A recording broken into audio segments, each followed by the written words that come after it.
அந்த ஸ்ட்ரெஸ் எனக்கு எப்படி இருக்கும்னா, இந்த ப்ரொஜெக்ட் ரூமுக்கு என்ன அந்த டைம்ல ஃபிலிம்ல இருக்கும்போது ஆர்க் அந்த லைட் ஆர்க் கரெக்டா இருக்கா, ஃபோக்கஸ் கரெக்டா இருக்கா, எக்ஸ்ட்ரீம் ஸ்ட்ரெஸ்ல இருப்பேன் நான். அந்த ஸ்ட்ரெஸ் வந்து I do not want to do anything that I'm not comfortable. அந்த ஸ்ட்ரெஸ் எடுக்க முடியாதுன்றதுக்காக நான் தியேட்டருக்கு போய் பார்க்கறதே விட்டேன் நான்.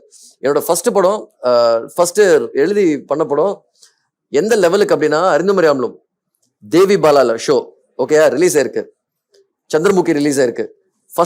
ஃபர்ஸ்ட் நம்ம தான் போய் டிக்கெட் வாங்குறோம். நம்ம படத்துக்கு நம்ம ஒரு சின்ன சென்டிமெண்ட் வச்சிருப்போம் தெரியுமா, நம்ம படத்துல கவுண்டர்ல நம்ம தான் ஃபர்ஸ்ட் டிக்கெட் வாங்குறோம் அப்படின்னு சொல்லிட்டு ஒரு 5-6 டிக்கெட் 10 டிக்கெட் அசிஸ்டன்ஸ் எல்லாருக்கும் வாங்கி, அம்மாக்கு எல்லாருக்கும் அசிஸ்டன்ஸ் கொடுத்துட்டு சந்திரமுகி டிக்கெட் வாங்கிட்டு நான் போய் சந்திரமுகி பார்த்துட்டு இருந்தேன்.